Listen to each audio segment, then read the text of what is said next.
There comes a point when ambition starts to feel like a burden. You wake up tired, not from lack of sleep, but from the endless chase. Promotions, praise, deadlines.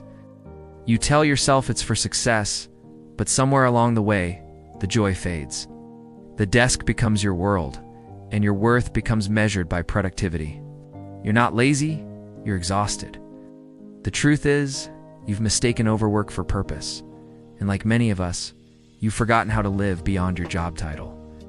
In Japan, they call this karoshi, death by overwork. It's not just physical death. Sometimes it's the slow fading of the soul.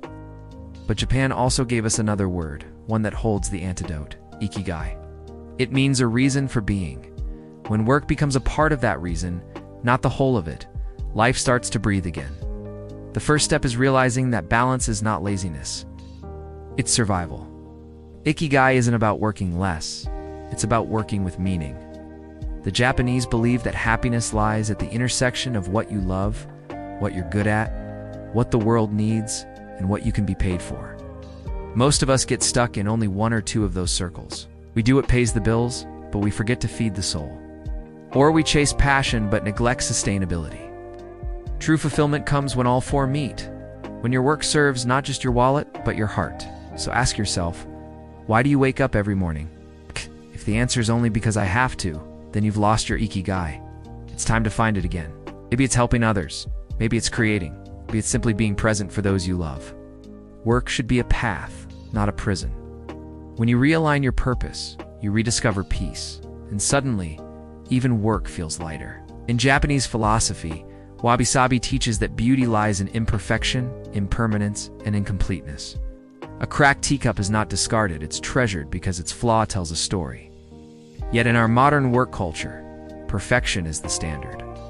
Every mistake feels like failure, every pause like weakness. We chase flawlessness until we burn out, forgetting that cracks let the light in. When you embrace Wabi-Sabi, you begin to see your career and yourself differently. Stop punishing your imperfections and start learning from them. That missed deadline taught you about limits, that rejection. It redirected you to something better. You are not broken because you're imperfect. You're human because you are.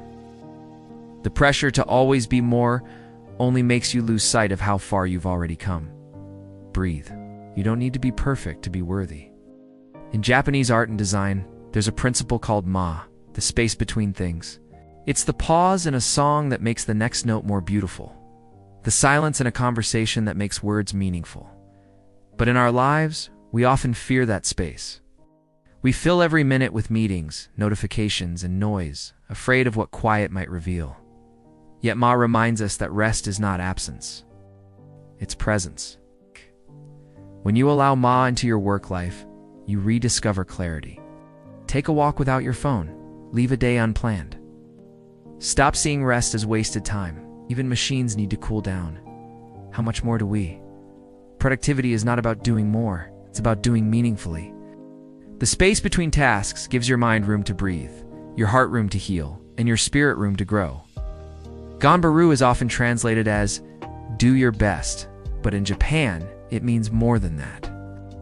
It's about perseverance, facing challenges with quiet strength, without giving up who you are. It's not the kind of hustle that drains you, it's the kind that grounds you. The difference is intent. When you Ganbaru with purpose, you push through hardship while honoring your limits.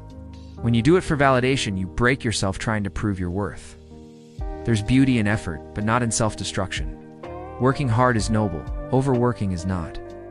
You can still be dedicated without losing your peace. Remember, Ganbaru also means resilience, the ability to rise again, wiser and kinder to yourself.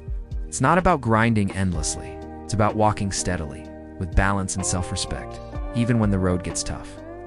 In Japan, there's a practice called Shinrin-Yoku, or forest bathing. It's the act of immersing yourself in nature, not to escape work, but to remember life beyond it. You don't have to find a forest. Just step outside, feel the air. Listen to the world move at its own pace. Nature doesn't rush, yet everything gets done. So maybe that's the greatest lesson we've forgotten, that slowing down doesn't mean falling behind. Your worth is not measured by how much you achieve, but by how deeply you live. Step away from the screen. Let silence speak to you. The Japanese lessons, Ikigai, Wabi-Sabi, Ganbaru, Shinrin-Yoku, all whisper the same truth. Life is meant to be lived fully, not endlessly worked through. So today, give yourself permission to breathe, to pause, to begin again. Not as an employee, but as a whole human being, rediscovering joy in simply being alive.